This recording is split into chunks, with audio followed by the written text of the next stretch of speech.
ang nagdiwang sa pagkapanalo ng gintong medalya ng Philippine men's curling team sa Harbin, China. Pero paano nga ba nagsimula ang sport na ito?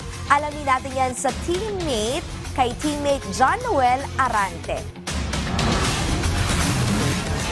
Isang tropical country ang Pilipinas, kaya sinong mag-aakala na maghahari ang mga Pinoy sa isang winter sports katulad ng curling. Kaya naman, ang ilang kababayan super proud at nasorpresa sa naabot ng Philippine men's curling team sa 9th Asian Games.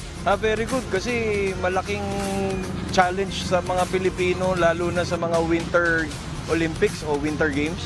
Dahil nga wala tayong, hindi naman ganun ang ating weather.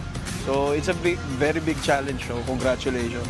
Very proud po kasi napapakita po ng mga Pilipino na may taglay po silang galing pagdating sa mga iba't ibang larangan po ng sport. Especially po yung sa ganyan pong laro na hindi naman po tayo sanay kasi hindi naman po tayo nakaka-experience ng ganun pong environment.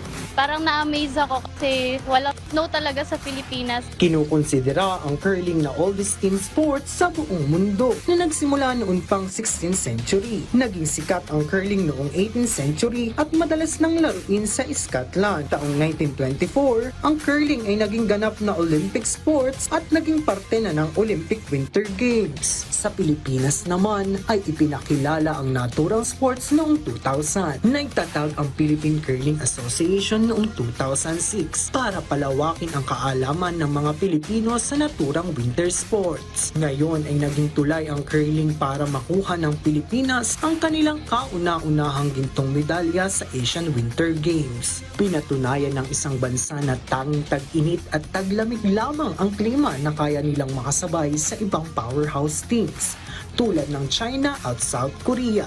Kaya naman ang tanong, ano pang next para sa Philippine curling scene? Yung awareness tungkol sa curling ay nag-i-increase na.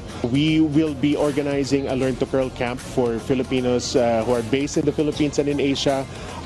Curling Pilipinas will fund the ice time, will fund the coaches and the translators. John Noel Arante para sa Atletang Pilipino para sa Bagong Pilipinas.